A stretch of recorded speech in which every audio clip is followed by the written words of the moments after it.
Assalamualaikum warahmatullahi wabarakatuh. Apa kabar anak-anakku yang hebat?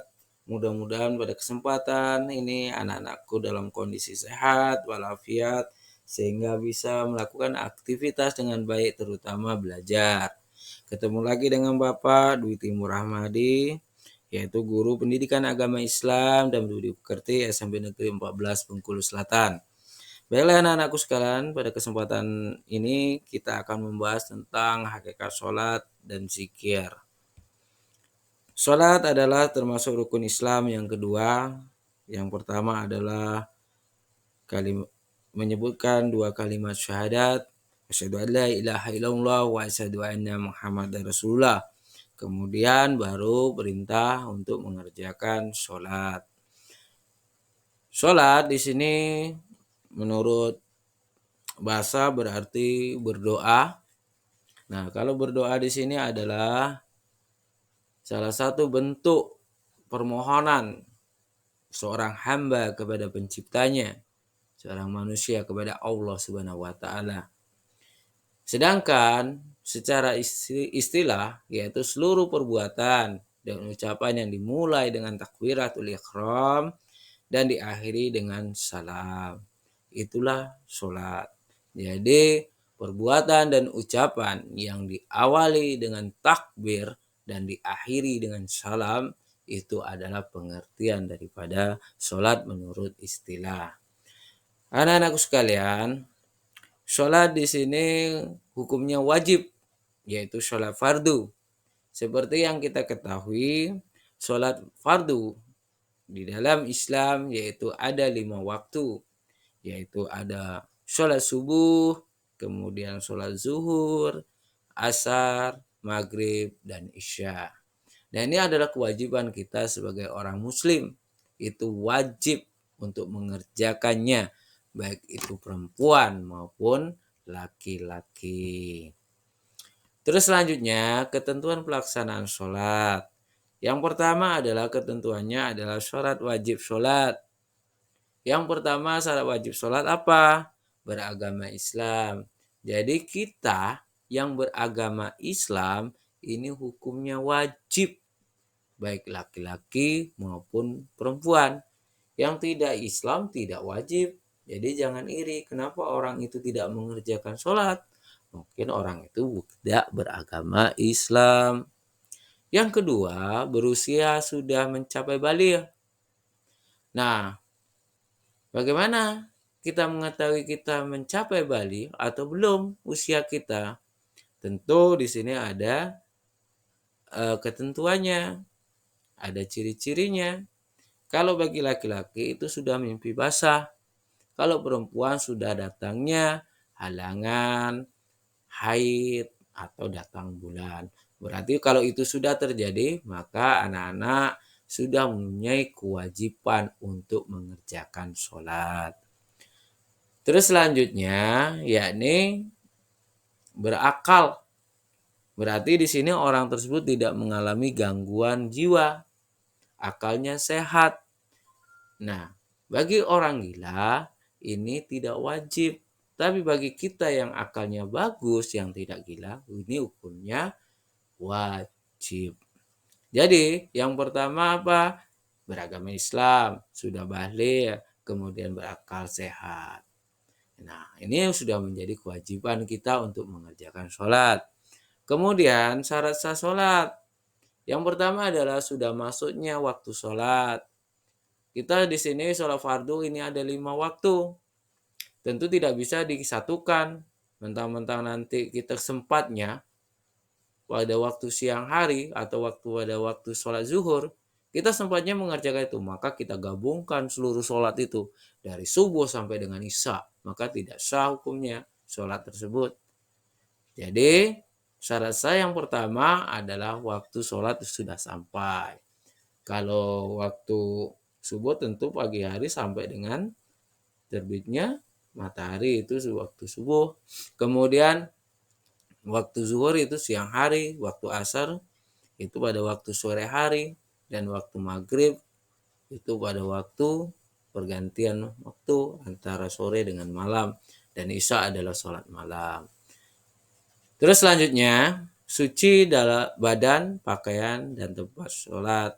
Suci badan di sini baik itu terbebas dari hadas dan najis. Najis itu apa? Nah, najis itu apa? Nanti kita akan bicarakan itu dalam materi taharah. Terus selanjutnya pakaian. Pakaian ini harus terbebas dari apa? Tentu dari najis. Kemudian tempat sholat itu harus bebas dari najis. Kemudian menutup aurat. Menutup aurat di sini bagi laki-laki. Tentu aurat kita sudah tahu semua mana batas aurat, ya. Kalau perempuan itu muka dan telapak tangan itu bukan aurat. Jadi kalau sholat itu wajib ditutup seluruhnya kecuali muka dan telapak tangan. Kemudian menghadap kiblat. Kalau sholatnya tidak menghadap kiblat, tidak sah. Makanya orang Islam itu dalam setiap ini menentukan kiblat, mana kiblat yang pas sehingga ibadah kita supaya lebih sah. Terus selanjutnya anak-anakku, rukun sholat. Rukun sholat ini adalah berdiri jika mampu. Yang pertama, kalau nggak bisa berdiri gimana? Sambil duduk. Kalau nggak bisa sambil duduk bagaimana? Sambil tidur. Kalau nggak bisa sambil tidur apa? Dengan memejamkan dan mengedipkan mata sebagai isyarat pergantian pada gerakan sholat. Kalau mengedipkan mata juga nggak bisa, maka disolatkan. Berarti sudah tidak mampu apa-apa dan siap untuk disolatkan. Kemudian yang kedua apa? Takbiratul ikhram, kemudian membaca Al-Fatihah, kemudian ruku dan dengan tumanina, kemudian itidal dengan tumanina, sujud dengan tumanina, duduk di antara dua sujud dengan tumanina, duduk akhir pada tahiyatul akhir, kemudian baca tahiyat akhir. Dan kemudian selanjutnya membaca sholawat Nabi Shallallahu Alaihi Wasallam. Dan selanjutnya adalah membaca salam pertama ke kanan dan yang terakhir adalah tertib. Yang dimaksud tertib seperti apa? Tertib itu antara poin 1 sampai dengan poin yang terakhir itu tidak boleh diacak-acak atau secara berurutan. Jangan diubah-ubah susunannya. Kalau susunannya diubah-ubah maka nanti hukumnya tidak syah atau tidak diterima sholat kita. Kemudian sunat sholat. Sunat sholat itu apa saja? Yang pertama mengangkat kedua tangan saat takbiratul ihram, ruku, dan bangun dari ruku atau saat berdiri dari tahiyatul akhir. Bersedekap. Yang kedua, yaitu meletakkan tangan kanan di atas tangan kiri. Yang ketiga, mengarahkan pandangan ke arah ke tempat kiblat atau ke tempat sujud. Kemudian membaca doa iftitah setelah takbiratul ihram. Membaca ta'awud sebelum basmalah. Mengeraskan bacaan pada sholat yang termasuk jar atau keras dan melembutkan bacaan pada sholat termasuk syir atau lembut. Terus selanjutnya adalah membaca lafaz amin setelah membaca surat Al-Fatihah. Itu adalah salah satu sunahnya. Kemudian membaca surat setelah membaca surat Al-Fatihah pada 2 rakaat pertama. Terus selanjutnya sunnah bagi makmum mendengarkan bacaan imam. Kemudian membaca takbir ketika turun dan bangkit. Selain kita bangkit dari ruku. Ketika bangkit dari ruku. Terus selanjutnya sunnah yang lain adalah ketika iftidal.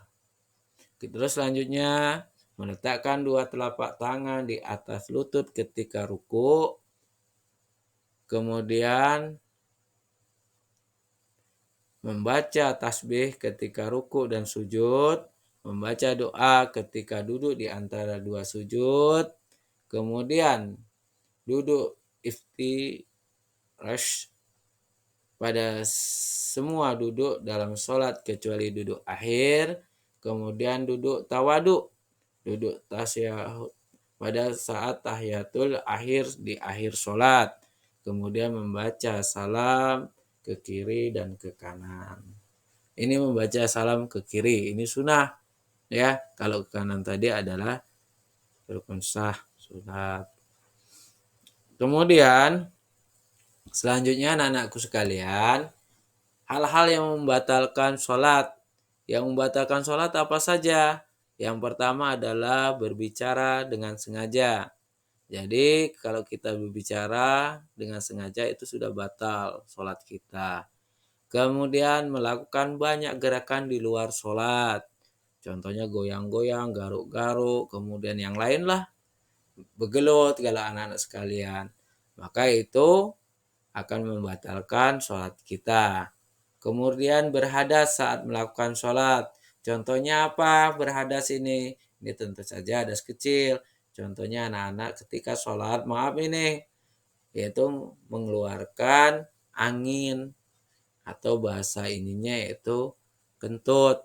Nah ini batal sholat kita. Maka segera kita ngambil wudhu dan kembali mengerjakan sholat itu dari awal. Kemudian selanjutnya adalah menempelnya najis di badan pakaian dan tempat sholat. Jadi kalau najis itu nempel, contohnya apa? Contohnya ya kita nggak sengaja megang kotoran, kemudian hal-hal lain yang najis seperti liur dan sebagainya. Pokoknya suatu yang menjijikkan. Nah di sini maka kita bisa batal sholat kita. Kemudian terbuka aurat. Jadi kalau terbuka aurat ini batal. Makanya sholat itu harus menutupi aurat. Seperti yang Bapak katakan tadi, auratnya batas mana, gimana kalau laki-laki dan perempuan. Baik anak-anakku sekalian, yang selanjutnya adalah mengubah niat. Contohnya kita niat sholat zuhur nih. Nggak taunya dalam hati kita mengubah niat sholat asar. Maka otomatis sholat kita itu akan menjadi batal. Karena inti utama yaitu niat. Ya, ahmalu bin niat. Segala sesuatu itu dimulai dari niat. Kemudian berpaling dari kiblat. Kita mutar-mutar. Maka itu bisa membatalkan sholat. Kemudian makan dan minum ketika sholat. Mungkin anak-anak ini sambil makan permen. Setelah wudhu makan permen kemudian sholat. Maka sholat anak-anak bisa batal. Kemudian tertawa. Mungkin karena main-main tertawa. Sehingga sholat kita menjadi batal. Murtad. Yaitu keluar dari ajaran Islam. Maka ini sudah membatalkan sholat kita. Terus selanjutnya, tata cara pelaksanaan sholat. Ya seperti yang Bapak katakan tadi di awal, yang pertama adalah berdiri menghadap kiblat. Kita harus berdiri menghadap kiblat. Kemudian dilanjutkan dengan niat takbiratul ihram. Setelah kita niat, ya, tahu anak-anak niatnya, ya, usolli fardu kalau sholat subuh, usolli fardallas subhi rakaatin mustabila kiblatin adaan lillahi ta'ala. Saya kalau bahasa Indonesianya, saya sengaja sholat subuh 2 rakaat menghadap kiblat karena Allah Ta'ala. Itu kalau sholat subuh. Terus kalau sholat maghrib ya maghribi, kemudian sholat asar ya asri, isya'i, ya, kemudian zuhuri. Nah itu. Cuman sholat ini dibedakan menjadi 3 niatnya. Kalau kita 2 subuh itu fardalas, kalau kita maghrib itu kita salasa, kemudian kalau isya, zuhur, dan asar itu arba'ah. Itu ya anak-anak sekalian diingat niatnya. Kemudian takbiratul ihram yaitu Allahu Akbar. Kemudian tegap sambil membaca doa iftitah, kabira walhamdulillahi katsira dan seterusnya. Selanjutnya membaca apa? Setelah kita membaca doa iftitah, kita membaca yang namanya surah Al-Fatihah. Bismillahirrahmanirrahim. Alhamdulillahirabbil alamin. Dan seterusnya. Terus membaca apa lagi? Membaca salah satu surah Al-Qur'an. Terserah anak-anak mau surah pendek, mau surah panjang. Kebanyakan yang pasti di sini kita setelah membaca surah Al-Fatihah kita membaca salah satu surah Al-Qur'an. Kemudian ruku. Ruku ini apa bacanya? Subhana rabbiyal azimi wa bihamdi. Nah, kemudian iftidal. Sami Allahu liman hamidah. Rabbana lakal hamdu dan seterusnya. Terus sujud ya. Subhana rabbiyal a'la wa bihamdi. Subhana rabbiyal a'la wa bihamdi dan seterusnya. Duduk terus selanjutnya apa lagi? Duduk di antara dua sujud. Nah, setelah itu, setelah duduk di antara dua sujud, apalagi yang kita lakukan? Sujud kembali yang kedua. Kemudian tahiyatul ahwal. Ya, atahiyatul mubarakatus sholawatut taibatulillah dan seterusnya. Dan tahiyatul akhir. Lengkap ini. Ya, kalau tahiyatul awal tadi apa? Atahiyatul mubarakatuh sholawatu taibatu lillah. Assalamu alayka ayuhan nabiyyu wa rahmatullahi wa barakatuh. Assalamu alayna wa ala ibadillahi sholihin. Asyhadu an la ilaha illallah wa asyhadu anna Muhammad rasulullah. Allahumma salli ala sayyidina Muhammad wa ala ali sayyidina Muhammad. Ini batas tahiyatul awal. Kemudian tahiyatul akhir. Tahiyatul ini dari tahiyat sampai dengan yang terakhir. Terus yang selanjutnya adalah salam. Assalamualaikum warahmatullahi wabarakatuh. Mengarah ke kanan dan mengarah ke kiri. Nah, itulah anak-anakku sekalian materi tentang sholat. Ya, mudah-mudahan bisa bermanfaat bagi anak-anakku sekalian dan mudah-mudahan bisa menjadi referensi video ini untuk anak-anakku sekalian. Bapak akhiri, wassalamualaikum warahmatullahi wabarakatuh. Kalau ada salah itu datangnya dari Bapak sendiri. Kalau ada benarnya itu tak lain dan tak bukan itu datangnya dari Allah Subhanahu wa taala. Bapak akhiri, terima kasih. Silakan sampai ke pertanyaan dan saran.